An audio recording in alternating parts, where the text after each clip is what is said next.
Hi guys, my name is Andy, welcome back to Scottish Dream Productions, another video. Today I'm bringing you a layout update on Fiddlers Yard for May of 2021.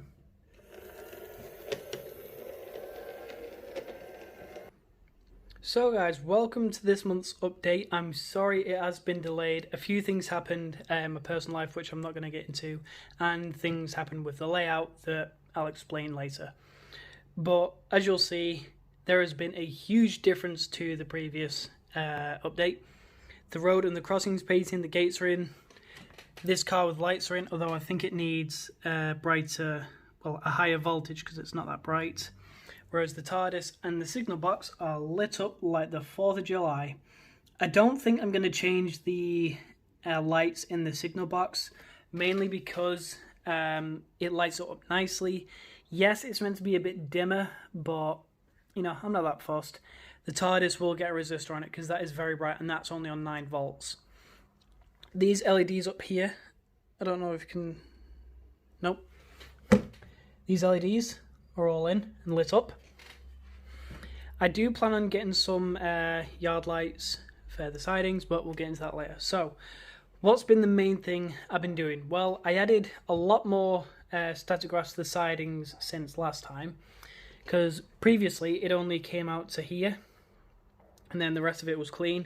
That wasn't really realistic for me, so what I did was I added grass just randomly. You can see there's no grass here, and then after this rail there's grass, and then there's only grass in here between the tracks, and then it's between the tracks in the forefoot and everywhere else. It was difficult because I hadn't hoovered up enough when I went over it the first time, and when I went over it the second time, more came up. So there's a lot less now than there was previously, but what are you going to do about it? The siding buffers, the little bits of timber, these are all the matchsticks I got. These are the 3D printed buffer bay platform stops. They've been painted in the correct colours. Thank you, Martin, for helping me with that. This stuff is a mixture of the berry bush and the Jarvis foliage. I'm glad that this time it's not going to turn brown like the previous stuff did on Silson Steam Railway. This buffer stop as well is kind of just really makeshift. Literally just made out of cut up matchsticks and then some quote unquote buffer marks on it. I might add some red across and then redo the black on it. I'm not quite sure yet. One major job that I did get done, which I am so incredibly happy about, is now the points can be switched, hang on, pull them back, from around the back. That one doesn't throw 100% all the way, so I might have to do something about that. Or it might be fine, I don't know. So yeah, I finally got the brass rodding in, and it fitted absolutely perfectly. They are under these little, well, whatever you call this. They're under there, so there's one there, and one under there. I was thinking about putting them in the middle, but I didn't want to drill underneath the baseboard directly into track and risk damaging it anymore. So I just went with it off to the side. It fit absolutely perfectly. I glued the brass into the little socket arm that comes off the side of the points, and then I cut off any excess brass. Some of it's going to get turned into little manual yard point levers.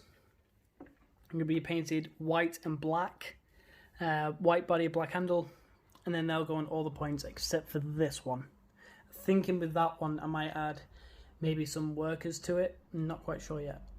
And another humongous thing you'll know is the panels are now built and fitted. So I'll go into deeper detail about these in a later video, but these arrived and within 10 minutes I had them built, and within about half a day I had them the track in, I had them wired up, I had them fitted to the layout, I had them screwed together, and then I had it back here continuously working on it. So they are only one track on each, purely because I can't get any points in. I can't risk losing any more space than I already have for messing about with trains.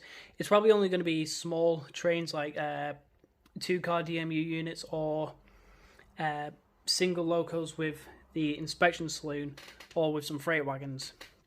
That's all I'm going to manage for now, unless I get some more end panels and extend the fiddle yard, which I might do, I'm not sure. I also painted the front of the baseboard, so there's no parcel tape being shown here and then pure wood. And it's hopefully going to blend in with the end panel there once I get it all painted. That's only had one coat on it, so it needs another. This one's not been started yet because I've been focusing on getting everything working. Okay, so I've turned the lights off for now because that TARDIS was getting a bit irritating. So I'm definitely going to have to put a resistor on that. So the signal box area, I've added foliage, the fences, I've added trees, which these trees were meant to be 1 in 72 or 1 in 75 scale, but they're actually 1 in 100. That was my fault for not checking that, but I'll get some more. Anyway, these ones look pretty good anyway. I've got this little footpath sign here and a stile that I put in, which I did promise I was going to do. I'm pretty happy with how it turned out. I just need to do some more of the path area. I might use some of the spare bars to make like a ballast footpath, and then add some plant pots here and there, make it look nice. And I will get the Doctor in there with some weeping angels. I will do it eventually. The original plan for these Pico fences was to have them running along here, up the embankment, and then all the way to the end. But I didn't have enough, so I decided, you know what, let's just do this, and it still looks awesome. Main reason I've not used any spares yet is because I want to do the whole thing at once and not have any massive gaps, because that will really, really irritate me, and I do not want that. In regards to running the main line and the sidings separately, I've built, well, I wouldn't say I've built, I've constructed this, let me grab it. So this is the main thing that's going to split the main line from the siding. So before, all the tracks were connected to 2 copper strips, bus wire things running underneath the baseboard. So what I did was I disconnected all wires going to the sidings from the main line. They're now on their own copper wire bus wire thing, and there's a second connector block going to the sidings, where there's also a first connector block powering the track to the main line. This will go underneath, bridging the gap between the mainline copper wires and the siding copper wires. All I have to do to break it is disconnect these connector blocks as a male and a female connection, and then I've got independent control on both tracks, where as I might want to run it DCC one day if I get a digital controller. I just have to connect to these and then we're good to go. It's all running on one controller, which I think is a good idea. It might be a bad idea, I don't know, let me know. These crossing gates weren't too difficult to get done. You might be thinking to yourself, well, that looks really precise, you know, you must have used something really, really small to get that done. I didn't. These black bits look like hinges. They're 3D printed on. I just gently apply some black paint over it and it stuck perfectly to it. There's a hole in that light because I do intend on getting a red light in there at some point, as well as that one in the background. The stone wall, I couldn't really get much of it on this side because there's not a lot of space left, because the track does angle slightly. So I don't know, I might continue some more sticks, matchsticks this way. I might just leave it at that and then start the fence. We'll see what happens. I do need to get the road markings done. I know I'm going to have to get some road markings in the crossing and then over this side. I've not got the workers yet. I will get them one day. They're not a main priority right now. The main priority is getting everything, you know, exhibition or showroom ready style things, which leads me on to the next 2 major things I need to get for this layout. One is a Gauge Master Super Shuttle unit, or is it the SS1? And then the second thing I need to get is perspex going across the front of the layout, so little kids will not mess with the layout like they did last time. I've learned a lot from my first layout, I will say that. And I do want to get kids involved in the main operation of this layout, because it's going to be a little shunting layout that they can have fun with. while the mainline train just shuttles back and forth between the back scenes. And that also means that, someone doesn't have to be on it 24/7 to operate it. It can be just turned on, it will shuttle back and forth on a timer, and if it derails, just pop it back on, and, you'll be fine.